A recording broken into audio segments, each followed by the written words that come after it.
Hello students, कैसे हो आप लोग। आई होप आप लोग बहुत ही अच्छे होंगे और पढ़ाई भी कर रहे होंगे। ठीक है, तो देखिए जैसा कि आप लोग पिछले लेक्चर में देखे थे कि inter conversion of solid into liquid state, क्या देखे थे, inter conversion of solid into liquid state. ठीक है, एंड वाइस वर्सा, कि कैसे सॉलिड लिक्विड में कन्वर्ट होता है, कैसे लिक्विड सॉलिड में कन्वर्ट होता है। ठीक है, सॉलिड लिक्विड में कन्वर्ट होता है तो क्या कहते हैं, कौन सा प्रोसेस है, लिक्विड का सॉलिड में कन्वर्ट होना कौन सा प्रोसेस है। तो ये सारा कुछ अपना लोग पिछले लेक्चर में देख चुके थे। ठीक है, तो आज के लेक्चर में अपना लोग देखेंगे लिक्विड गैसियस स्टेट में कैसे कन्वर्ट होता है। ठीक है, और फिर गैसियस स्टेट से लिक्विड स्टेट में अपना लोग कैसे कन्वर्ट करेंगे। ठीक है, और ये लिक्विड से गैस में कन्वर्ट होने वाला प्रोसेस को क्या कहेंगे, और फिर गैस से लिक्विड में कन्वर्ट होने वाला प्रोसेस को क्या बोलेंगे। ठीक है, जिस टेम्परेचर पर लिक्विड गैस में कन्वर्ट होगा उस टेम्परेचर को क्या बोलेंगे, और जिस टेम्परेचर पर गैस लिक्विड में कन्वर्ट होगा उस टेम्परेचर को क्या बोलेंगे। ये सारा कुछ अपना लोग आज और इसी लेक्चर में देखेंगे। ठीक है, तो चलिए स्टार्ट करते हैं। तो ध्यान दीजिए, इसके लिए अपना लोग जो एग्जाम्पल लेंगे फिर से वही वाटर वाला एग्जाम्पल लेंगे, जो एग्जाम्पल आपको पता ही है कि वाटर क्या होता है, वाटर वेपर में भी कन्वर्ट हो सकता है, सॉरी, और वाटर आइस में भी कन्वर्ट हो सकता है, नहीं कन्वर्ट होता है। तो ये सब क्या है, इसका अपना इंटरनल फिनोमेना है जिसके कारण ये एक दूसरे में कन्वर्ट हो जाता है, हीट एनर्जी को गेन करके या फिर हीट एनर्जी को बाहर निकाल करके। ठीक है, मतलब वही बोल रहे हैं कि हीट एनर्जी को एब्जॉर्ब करके या फिर हीट एनर्जी को बाहर निकल के। ठीक है, तो चलिए अब देखते हैं क्या चीज़ कि लिक्विड कैसे गैसियस स्टेट में कन्वर्ट होता है। तो उसके लिए अपना लोग कुछ एक्टिविटी है यहाँ पे वो करेंगे। तो इस एक्टिविटी को करने के लिए मतलब एक लिक्विड से, ठीक है, यानी कि वाटर से स्टीम यानी कि गैसियस में कन्वर्ट जो हो रहा है उस चेंज को देखने के लिए अपना लोग कुछ चीज़ का जरूरत पड़ेगा। जैसे कि देखिए क्या चीज़ का, ये बीकर, ये क्या है, ये बीकर है, तो बीकर का जरूरत पड़ेगा। ठीक है, फिर उसके बाद क्या चीज़ का अपना लोग को जरूरत पड़ेगा, एक स्टैंड का जरूरत पड़ेगा, फिर एक सबसे इम्पोर्टेंट थर्मोमीटर का जरूरत पड़ेगा। ठीक है, उसके बाद देखिए बर्नर का जरूरत पड़ेगा, क्योंकि बर्नर नहीं रहेगा तो हीट नहीं कर पाएंगे, तो टेम्परेचर नहीं मिलेगा, तो गैसियस स्टेट में कन्वर्ट नहीं हो पाएगा। ठीक है, तो चलिए बर्नर ले लिए, वायर गॉज ले लिए, जिस वायर गॉज पे ये बीकर रखा हुआ है और उसी वायर गॉज के कारण से ये गैसियस स्टेट में कन्वर्ट होता है। क्यों, क्योंकि वायर गॉज क्या होता है, हीट होता है तो इसको टेम्परेचर देता है। समझे बात को। तो ये सारा फेनोमेना आप देखिए समझिए। यहाँ पर क्या है कि बीकर में अपना लोग यहाँ पे क्या लिए हैं, वाटर लिए हैं। बीकर में क्या लिए हैं, नीचे में ये क्या है, वाटर, क्या लिए हैं, वाटर लिए हैं। ठीक है, और इसमें क्या किए हैं, इस वाटर में अपना लोग थर्मोमीटर को डाल दिए। थर्मोमीटर को वो पतला वाला नोब नहीं होता है, पतला वाला नोब, तो उस नोब को अपना लोग पानी में डाल दिए हैं। तो इससे देखिए होता क्या है कि अब जैसे ये नोब पानी में गया है, ठीक है, तो पानी का जो टेम्परेचर होगा वही टेम्परेचर इस थर्मोमीटर में रीडिंग होगा। ठीक है, जो टेम्परेचर पानी का होगा वही टेम्परेचर यहाँ पे रीड करेगा कौन, थर्मोमीटर। तो आप देखिए अब अपना लोग क्या कर रहे हैं, इस बर्नर के हेल्प से अपना लोग इसको यानी कि पानी को हीट एनर्जी सप्लाई कर रहे हैं। ठीक है, क्या कर रहे हैं, हीट एनर्जी सप्लाई कर रहे हैं। तो ध्यान दीजिए इससे होता क्या होगा, अंदर वाला फेनोमेना आपको बता रहे हैं क्या होता होगा अंदर में। तो ये जैसे ही बर्नर हीट एनर्जी सप्लाई किया किसको, वाटर को, तो वाटर देखिए वाटर का पार्टिकल पहले से ही वाइब्रेशन में है, पहले से ही मूव कर रहा है, लेकिन अब उसके पार्टिकल का मूवमेंट क्या होगा, फास्ट हो जाएगा। क्या हो जाएगा, फास्ट हो जाएगा। क्यों, आप लोग खुद सोचिए क्यों होता होगा। क्यों, क्योंकि ये जैसे ही हीट एनर्जी को एब्जॉर्ब करता है वाटर क्या करता है, हीट एनर्जी को एब्जॉर्ब करता है। हीट एनर्जी को एब्जॉर्ब करने से क्या होता है, इसका काइनेटिक एनर्जी बढ़ जाता है। किसका, वाटर का क्या बढ़ जाता है, काइनेटिक एनर्जी। काइनेटिक एनर्जी बढ़ने से क्या होता है, बोलिए, काइनेटिक एनर्जी के बढ़ने से इसके पार्टिकल में मोशन आ जाता है। ठीक है, मतलब पहले जो इसके पार्टिकल का मूवमेंट था उस मूवमेंट से क्या हो जाता है, और भी ज़्यादा मूवमेंट होने लगता है। अब ज़्यादा मूवमेंट होगा तो क्या होगा, ज़्यादा मूवमेंट होने की वजह से क्या होता है, पार्टिकल के बीच में जो फोर्स ऑफ अट्रैक्शन था, वो वाइब्रेशन ज़्यादा आने की वजह से क्या होता है, वो फोर्स ऑफ अट्रैक्शन वीक पड़ जाता है। जैसे ही वीक पड़ेगा तो फोर्स एक टाइम ऐसा आएगा ना, अपना लोग तो हीट एनर्जी सप्लाई कर रहे हैं, तो एक टाइम ऐसा आएगा जब वो हीट एनर्जी ओवरकम कर जाएगा फोर्स ऑफ अट्रैक्शन पे, फोर्स ऑफ अट्रैक्शन को दबाने का कोशिश करेगा, मतलब उसको वीक करने का कोशिश करेगा। तो एक टाइम ऐसा आएगा जब फोर्स ऑफ अट्रैक्शन वीक हो जाएगा और पार्टिकल अपना पोजिशन लीव कर जाएगा, नहीं पार्टिकल अपना पोजिशन छोड़ देगा, मतलब पार्टिकल के बीच का गैप इंक्रीज हो जाएगा, और इंक्रीज होने के कारण से क्या होगा, वो गैसेस स्टेट की तरफ चला जाएगा, मतलब वाटर स्टीम में कन्वर्ट होने लगेगा। समझे बात को, तो यही होता है। तो आप सिंपली कह सकते हैं कि यहाँ पर क्या हो रहा है, ये वाटर हीट एनर्जी को एब्जॉर्ब कर रहा है, वाटर हीट एनर्जी को एब्जॉर्ब कर रहा है और एब्जॉर्ब करके गैसेस स्टेट में कन्वर्ट हो रहा है। ठीक है, तो अब देखिए वाटर का हीट एनर्जी को एब्जॉर्ब करना और गैसियस स्टेट में कन्वर्ट करना, ये एक प्रोसेस है, और उस प्रोसेस को अपना लोग क्या बोलते हैं, बॉयलिंग या फिर वेपोराइजेशन। अगर कभी भी आपको आए कि बॉयलिंग और वेपोराइजेशन क्या अलग अलग चीज़ है, नहीं, बॉयलिंग और वेपोराइजेशन दोनों सेम वर्ड है। ठीक है, दोनों का मीनिंग सेम होता है, दोनों का मीनिंग यही होता है क्या, कि लिक्विड का गैसियस में कन्वर्ट होना, लिक्विड का गैसियस में कन्वर्ट होना। ठीक है, bye absorbing heat energy, heat energy को एब्जॉर्ब करके लिक्विड क्या होगा, गैसियस स्टेट में कन्वर्ट होगा। अब समझिए, लिखाने के लिए लिखा देंगे, कोई दिक्कत नहीं, पहले आप समझिए। अब क्या होगा कि जैसे मान लीजिए लिक्विड क्या हुआ, लिक्विड कन्वर्ट हो गया किस में, गैस में, लिक्विड कन्वर्ट हो गया गैस में, तो वो प्रोसेस क्या कहलाया बताइए, वो प्रोसेस कहलाया क्या चीज, बॉइलिंग कहलाया। अच्छा भाई ये कैसे कन्वर्ट हुआ, तो बाय ABSOR एब्जॉर्बिंग क्या चीज, हीट एनर्जी, हीट एनर्जी को एब्जॉर्ब करके। ठीक, अब चलिए, अब गैस भी क्या कह रहा है कि हम भी लिक्विड में कन्वर्ट होंगे, गैस कह रहा है क्या कि हम भी लिक्विड में कन्वर्ट होंगे। तो कैसे कन्वर्ट होगा भाई, ये बताओ, बाय गिविंग आउट, ऐसे करें, हीट एनर्जी। अच्छा चलिए, heat energy by giving out, ये डेल्टा किसका साइन है, ट्रायंगल हीट का, तो bye giving out heat energy, heat energy को बाहर निकाल के, हीट एनर्जी को बाहर निकाल के गैस क्या होगा, लिक्विड में कन्वर्ट हो जाएगा।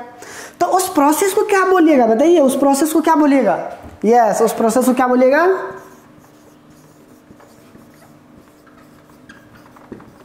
कंडेंसेशन। कंडेंसेशन क्या बोलेगा, जब गैस लिक्विड में कन्वर्ट होगा तो उसको बोलिएगा कंडेंसेशन। देखिए ये फेनोमेना आपको कहाँ पे देखने को मिलेगा, देखिए जैसे कुकर वाला एग्जांपल लेते हैं, कुकर में पानी गर्म करते हैं तो पानी क्या होता है, वाटर वेपर में कन्वर्ट होता है, तो वो बॉइलिंग है। नाम में सपना लगा सब दिन बोलते तेरे पानी को बॉयल करके लाओ, नहीं, तो वो बॉइलिंग है। लेकिन वहीं पर अगर वो वाटर वेपर, आप क्या कीजिएगा, जैसे मान लीजिए कुकर में पानी बॉयल कर दिए तो वाटर वेपर में कन्वर्ट हो गया। अब आप क्या कीजिए कि स्टोव को बंद कर दीजिए, बंद करने से क्या होगा, अब तो आप हीट एनर्जी दे नहीं रहे हैं, तो धीरे धीरे क्या होगा, कुकर के अंदर जो वाटर है, वाटर वेपर है, वो अपना हीट एनर्जी बाहर रिलीज करेगा, किधर, सराउंडिंग को देगा। ठीक है, सराउंडिंग को वो अपना हीट एनर्जी देगा, तो उससे क्या होगा, उसके पास हीट एनर्जी कमेगा और धीरे धीरे वाटर वेपर क्या होगा, कंडेंस होगा। कंडेंस मतलब जमा होना, कंडेंस का मतलब जमा होना, तो वाटर वेपर कंडेंस होके क्या बनाएगा, लिक्विड। वाटर वेपर कंडेंस होके क्या बनाएगा, लिक्विड, और उस प्रोसेस को क्या बोलेंगे, कंडेंसेशन। क्या बोलेंगे, कंडेंसेशन। या फिर लिक्विड का फॉर्मेशन हो रहा है ना, लिक्विड का फॉर्मेशन होगा ना, गैस से लिक्विड बन रहा है तो लिक्विड का फॉर्मेशन हो रहा है, तो उसको आप लिक्विफिकेशन भी बोल सकते हैं। क्या चीज, लिक्विफिकेशन। जैसे याद कीजिए आप क्या, कि लिक्विड जब सॉलिड में कन्वर्ट हो रहा था, लिक्विड जब सॉलिड में, तो क्या बोलते थे, सॉलिडिफिकेशन। सॉलिडिफिकेशन, तो इसको क्या बोलेंगे, जब गैस से लिक्विड बनेगा तो लिक्विफिकेशन। क्या बोलेंगे, लिक्विफिकेशन। तो चलिए इन सभी चीज को अपना लोग लिखेंगे। ठीक है, बॉइलिंग क्या होता है, कंडेंसेशन क्या होता है, सारा कुछ लिखेंगे। तो पहले आप लोग ये लिखिए, जो इसमें से लिखने लायक है लिखिए इसको। चलिए लिख लीजिए। चलिए तो अब देखते हैं बॉइलिंग, कंडेंसेशन, फिर बॉइलिंग पॉइंट और कंडेंसेशन पॉइंट। तो बॉइलिंग का क्या होता है, तो लिक्विड जब गैस में कन्वर्ट होता है हीट एनर्जी को एब्जॉर्ब करके, ठीक है, at atmospheric pressure. Atmospheric pressure ज़्यादा टेंशन लेने की बात नहीं है, नॉर्मल प्रेशर को ही एटमॉस्फेरिक प्रेशर बोलते हैं। तो सब काम तो अपना लोग नॉर्मल प्रेशर पर ही करते हैं, नहीं इसी प्रेशर पर ना अपना लोग वाटर को बॉयल करते हैं या वाटर को ठंडा करते हैं, इसी प्रेशर पे ना। तो इसीलिए डिफिनेशन में लगा देते हैं क्या चीज, एट नॉर्मल प्रेशर या एटमॉस्फेरिक प्रेशर। तो देखिए बॉइलिंग क्या होता है, लिक्विड का गैस में कन्वर्ट होना, ठीक है, bye absorbing heat energy. Liquid का गैस में कन्वर्ट होना बाय एब्जॉर्बिंग हीट एनर्जी। तो देखिए वही बात है यहाँ पे कि बॉइलिंग क्या है, लिक्विड का गैस में कन्वर्ट होना बाय एब्जॉर्बिंग हीट एनर्जी। तो उसको क्या बोलते हैं, बॉइलिंग बोलते हैं। उस प्रोसेस को क्या बोलते हैं, बॉइलिंग बोलते हैं। जब लिक्विड गैस में कन्वर्ट होता है हीट एनर्जी को एब्जॉर्ब करके, तो उस प्रोसेस को क्या बोलते हैं, बॉइलिंग बोलते हैं, ठीक है। और जिस टेम्परेचर पर यह प्रोसेस होता है, बॉइलिंग जिस टेम्परेचर पर होता है, ठीक है, उस टेम्परेचर को क्या बोलते हैं, बॉइलिंग पॉइंट बोलते हैं। क्या बोलते हैं उसको, बॉइलिंग पॉइंट, ठीक है। तो देखिए बॉइलिंग एक प्रोसेस है, बॉइलिंग पॉइंट एक टेम्परेचर है, ठीक है। बॉइलिंग क्या है, एक प्रोसेस है, वेपोराइजेशन एक प्रोसेस है, लेकिन ये बॉइलिंग पॉइंट क्या है, एक कांस्टेंट टेम्परेचर है। जिस टेम्परेचर पर कोई भी लिक्विड बॉयल होता है, जिस टेम्परेचर पर कोई भी लिक्विड रैपिडली बॉयल होता है एटमॉस्फेरिक प्रेशर पर। देखिए वही लिखा हुआ है कि the constant temperature at which liquid rapidly changes into gaseous state by absorbing heat energy. भाई ये बात तो आपको भी पता है कि लिक्विड जब गैस में कन्वर्ट होगा तो हीट एनर्जी को एब्जॉर्ब ही करेगा, रिलीज थोड़े करेगा, नहीं। तब उसी तरह चलिए कंडेंसेशन। कंडेंसेशन का मतलब कंडेंस होना, जमा होना। तो हीट एनर्जी जब रिलीज होगा, ठीक है, हीट एनर्जी जब रिलीज होगा तभी तो एक जगह जमा होगा। नहीं आप लोग देखते होंगे जब दौड़ लगाते होंगे तो जब थक जाते होंगे तब एक जगह जाके बैठ जाते होंगे, नहीं। तो अब जब इसके पास एनर्जी रहेगा तो इधर उधर भागते रहेगा, नहीं। जब एनर्जी रहेगा तो इधर उधर भागते रहेगा, और जब उस एनर्जी को रिलीज कर देगा, ठीक है, तब क्या करेगा, एक जगह जाकर स्थिर से बैठ जाएगा। तो वही है यहाँ पर भी, गैस के पास ज़्यादा हीट एनर्जी होता है, गैस के पास काइनेटिक एनर्जी ज़्यादा होता है, इसीलिए उसमें मूवमेंट ज़्यादा होता है। तो उस मूवमेंट को यानी काइनेटिक एनर्जी को यानी कि हीट को वो पहले रिलीज करता है, रिलीज करके वो लिक्विड में कन्वर्ट होता है। तो उस प्रोसेस को बोलते हैं कंडेंसेशन, ठीक है। तो क्या बोलेंगे कंडेंसेशन में, the process due to which gases changes into liquid state by giving out heat energy. Yes याद रखिएगा, by giving out heat energy, ठीक है। चलिए कंडेंसेशन पॉइंट क्या होगा, तो जिस पॉइंट पे ये कंडेंसेशन होगा, मतलब जिस टेम्परेचर पर ये कंडेंसेशन प्रोसेस होगा, ठीक है। जिस टेम्परेचर पर ये कंडेंसेशन प्रोसेस होगा यानी कि जिस टेम्परेचर पर गैस लिक्विड में कन्वर्ट होगा, ठीक है, एट एटमॉस्फेरिक प्रेशर, तो उस टेम्परेचर को क्या बोलेंगे, कंडेंसेशन पॉइंट, ठीक है। तो चलिए आप लोग इसको लिखिए, जल्दी से लिखिए। तो इसे तो चलिए अब देखिए, जैसे अभी अपना लोग क्या सब पढ़े कि लिक्विड क्या होता है, गैस में कन्वर्ट होता है। लिक्विड क्या होता है, गैस में कन्वर्ट होता है। तो उसको अपना लोग क्या बोलते हैं बताइए, उसको बोलते हैं बॉइलिंग बोलते हैं, ठीक है। और गैस जब लिक्विड में कन्वर्ट होता है तो उसको क्या बोलते हैं, कंडेंसेशन बोलते हैं, ठीक है। बॉइलिंग में क्या होता है बताइए, बॉइलिंग में क्या होता है, लिक्विड हीट एनर्जी को एब्जॉर्ब करता है, ठीक है, बाय एब्जॉर्बिंग हीट एनर्जी। नहीं, लिक्विड कैसे गैस में कन्वर्ट होता है, बाय एब्जॉर्बिंग हीट एनर्जी, और उसको अपना लोग बोलते क्या है, बॉइलिंग बोलते हैं। फिर गैस लिक्विड में कन्वर्ट होता है, कैसे कन्वर्ट होता है, bye giving out heat energy, ठीक है। तो ये सब कुछ आपको पता है कि क्या होता है, लिक्विड हीट एनर्जी को एब्जॉर्ब करता है, तो लिक्विड के पार्टिकल को काइनेटिक एनर्जी मिलता है, जिसके कारण से उसके पार्टिकल में मूवमेंट बढ़ता है।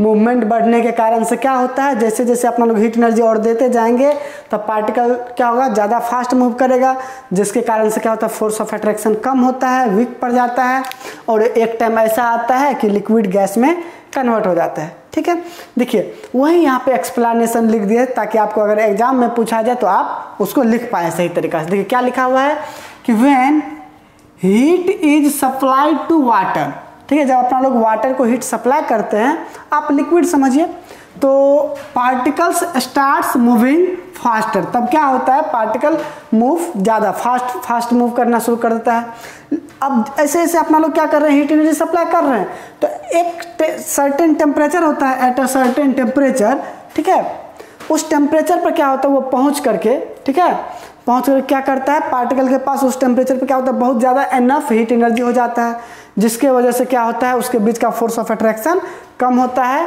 और पार्टिकल्स क्या होता है, गैस में चेंजेज होना स्टार्ट कर देता है। ठीक है, लिक्विड गैस में चेंजेज होना शुरू हो जाता है।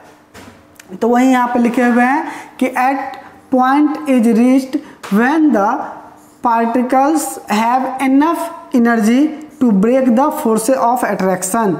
वही तो बोल रहे हैं, पार्टिकल के बीच में जो फोर्स ऑफ अट्रैक्शन है, ठीक है, तो वो क्या होता है, उसको ब्रेक कर देता है, क्योंकि उसके पास बहुत ज़्यादा हीट एनर्जी हो जाता है। अब ब्रेक करने के कारण क्या होता है, लिक्विड गैस में चेंजेज हो जाता है, और जिस टेम्परेचर पर ये लिक्विड गैस में चेंजेज होता है उस टेम्परेचर क्या बोलते हैं, बॉइलिंग पॉइंट। ठीक है, उसको क्या बोलते हैं, बॉइलिंग पॉइंट। ठीक है, तो देखिए एक और बात आप लोग को खास बात बताते हैं, क्या कि जान लीजिए, ये पहला बॉइलिंग पॉइंट, ठीक है, ऑफ बॉइलिंग पॉइंट ऑफ किसका, water. Boiling point of water is same as condensation point. देखिए ये क्या है, condensation point of water vapour. ठीक है, और ये एक्चुअली में होता है कितना है बताइए, ये होता है 100 डिग्री सेल्सियस। अगर कोई आपसे पूछे बॉइलिंग पॉइंट ऑफ वाटर कितना है तो 100 degree Celsius, condensation point of water vapour कितना है तो 100 डिग्री सेल्सियस। अच्छा चलिए आपसे पिछला वाला पूछते हैं, बताइए मेल्टिंग पॉइंट ऑफ आइस कितना होता है, 0 डिग्री सेल्सियस, और फ्रीजिंग पॉइंट ऑफ वाटर बताइए वो भी 0 डिग्री सेल्सियस। तो चलिए आप लोग इसको तेज से लिखिए, लिख लिए ना। चलिए अब अभी अपना लोग क्या देखे, ठीक है, देखिए अभी अपना लोग क्या सब देखे हैं पिछले लेक्चर में और आज के लेक्चर में, कि सॉलिड लिक्विड में चेंज होता है, लिक्विड में चेंज होता है नहीं, उसके बाद लिक्विड गैस में चेंज होता है। ठीक है, ये भी अपना लोग देखे कि गैस लिक्विड में चेंज होता है और लिक्विड सॉलिड में चेंज होता है। देखे ना, बिल्कुल देखे। चलिए तो एक से बताइए, ये आप बताइए कि जैसे ये सॉलिड है, ठीक है, ये लिक्विड है, ठीक है, सॉलिड को यहाँ लिखते हैं, इससे आपको एक और चीज बताएंगे, सॉलिड फिर लिक्विड और यहाँ पर गैस। ठीक है, चलिए एक बात बताइए आप, सॉलिड जब लिक्विड में कन्वर्ट होता है, ठीक है, क्या बोल रहे हैं, सॉलिड जब लिक्विड में कन्वर्ट होता है तो उसको क्या बोलते हैं बताइए, याद है, मेल्टिंग या फिर फ्यूजन, मेल्टिंग या फिर फ्यूजन बोलते हैं। ठीक है, अच्छा लिक्विड जब गैस में कन्वर्ट होता है तो उसको क्या बोलते हैं बताइए, लिक्विड जब गैस में कन्वर्ट होता है, अभी पढ़े हैं अपना लोग, लिक्विड का गैस में कन्वर्ट होना, बॉइलिंग, क्या बोलते हैं उसको, बॉइलिंग बोलते हैं, या फिर वेपोराइजेशन बोलते हैं। ठीक है, अच्छा एक चीज बताइए, गैस जब लिक्विड में कन्वर्ट होता है तो उसको क्या बोलते हैं, गैस का लिक्विड में कन्वर्ट होना, कंडेंस, यस कंडेंसेशन।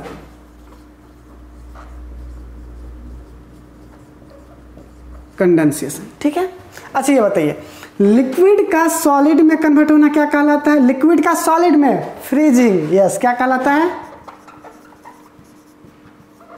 फ्रीजिंग। ये सब तो अपना लोग पढ़ लिया है।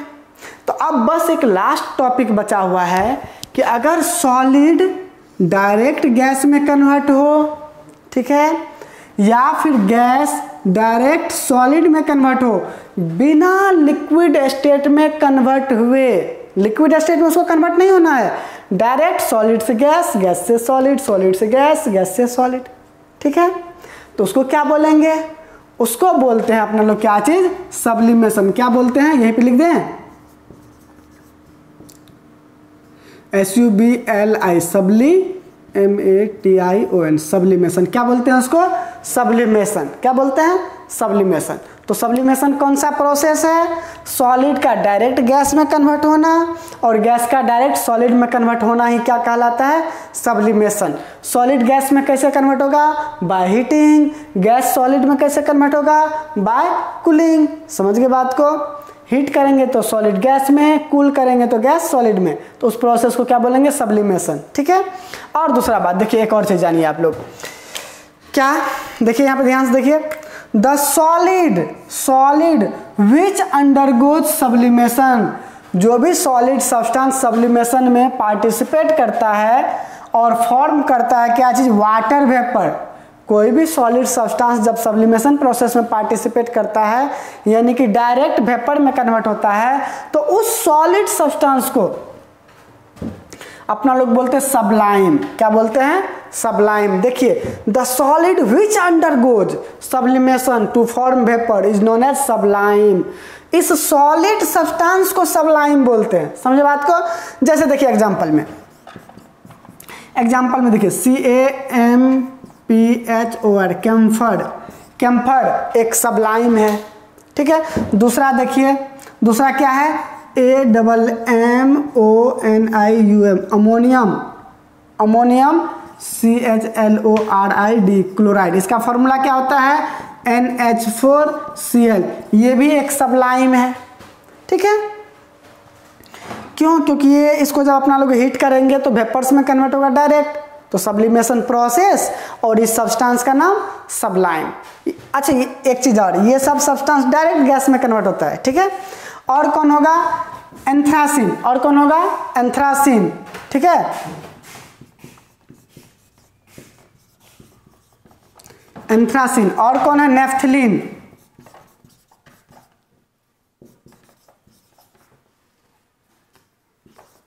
नेफ्थलीन। ये सब क्या है? ये सब है सबलाइम, क्योंकि ये सब सब्सटेंस डायरेक्ट क्या होता है? सॉलिड से गैस में कन्वर्ट होता है, ठीक है। अब देखिए अगला पॉइंट क्या है कि the solid obtained by cooling the vapours of a solid. जैसे मान लीजिए कि अपना लोग इस सब्सटेंस को हीट किए तो डायरेक्ट क्या बना? वेपर बना, ठीक है। अब उस वेपर को क्या बोलेंगे? वेपर्स ऑफ सॉलिड, क्योंकि इसी सॉलिड से ना वो वेपर बना, तो उसको वेपर को क्या बोलेंगे? Vapours of solid. तो उस वेपर्स ऑफ सॉलिड को जब अपना लोग कूल करेंगे, ठीक है, तो क्या ऑब्टेंड होगा? एक सॉलिड सब्सटेंस ऑब्टेंड होगा, और उस सॉलिड सब्सटेंस को क्या बोलेंगे अपना लोग? सब्लिमेट, ठीक है। देखिए यहाँ पे बात ये है कि सबलाइम भी सॉलिड है, सब्लिमेट भी सॉलिड है, फिर दोनों में अंतर क्या है? देखिए, ये सब्लिमेट जो सॉलिड है वो वेपर्स से ऑब्टेंड होता है, सॉलिड सब्सटेंस के वेपर्स से ऑब्टेंड होता है। सॉलिड सब्सटेंस के वेपर्स को जब कूल करते हैं तो जो बनता है सॉलिड, उसको बोलते हैं सब्लिमेट। ये सब आपको क्लियर हो गया? तो चलिए इन सब चीज़ को आप लोग जितना भी अभी तक में पढ़ा है उस सबको रिवीजन करते रहिए, ठीक है। फाइनली आपको ये बता देते हैं कि ये ऐसा क्यों लिखे हैं, ये सॉलिड सबसे नीचे में, फिर लिक्विड, फिर गैस, ऐसा क्यों लिखे। देखिए आप अगर देखें तो सॉलिड का लेवल ये है, लिक्विड का लेवल ये है और गैस का लेवल ये है।